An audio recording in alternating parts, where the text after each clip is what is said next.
लहैरोपछि सम्पूर्ण मस्यौवाकै धेरै पछि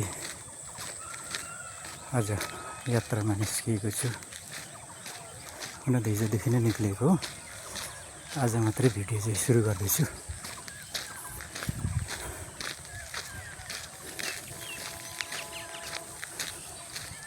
हेर्नुहोस् अनि हेर्नुहोस्,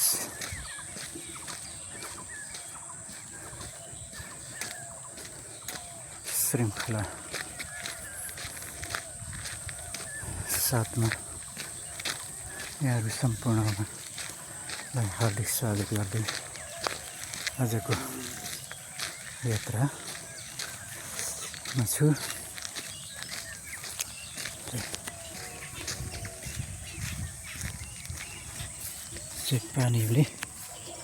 पानी परेर यहाँ जमिरहेको छ, बाटो पनि यस्तो बनेको छ।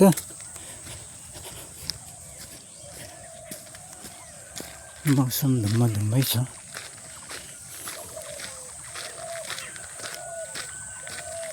आज चाहिँ मेरो प्रिय मित्र नम्बरी हेमसरको घरमा निकै बेर बसियो। तातो चिया पनि पिओरी घरतिर लाग्दैछु।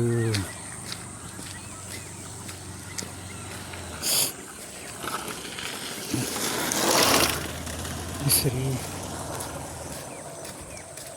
बिहानीको यात्रामा निक्लिनु पनि स्वास्थ्यको लागि राम्रो हो भन्ने कुरो बुझेर नै म चाहिँ हिँड्ने गर्छु। तर निकै दिन भएको थियो म नहिँडेको, काम विशेषले गर्दाखेरि। र हिजोदेखि चाहिँ म पुनः हेर्नुहोस् अनि हेर्नुहोस् श्रृङ्खलालाई चाहिँ जोगिरहेको छु।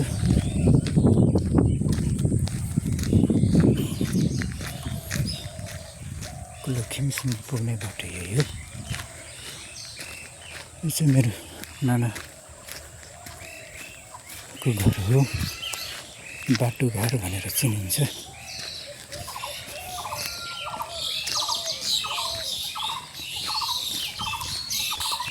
यस्तै छ।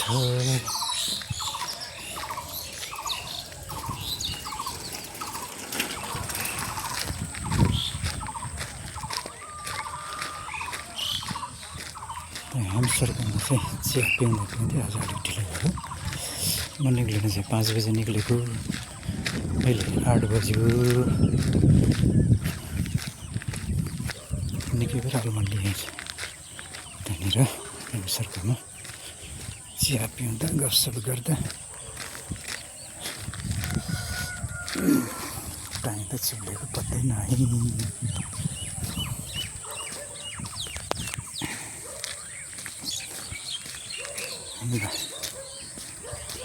पुनः भेट्ने बच्चासहित आज अब तपाईँहरूबाट चाहिँ बिदा चाहे ओल्नु हो।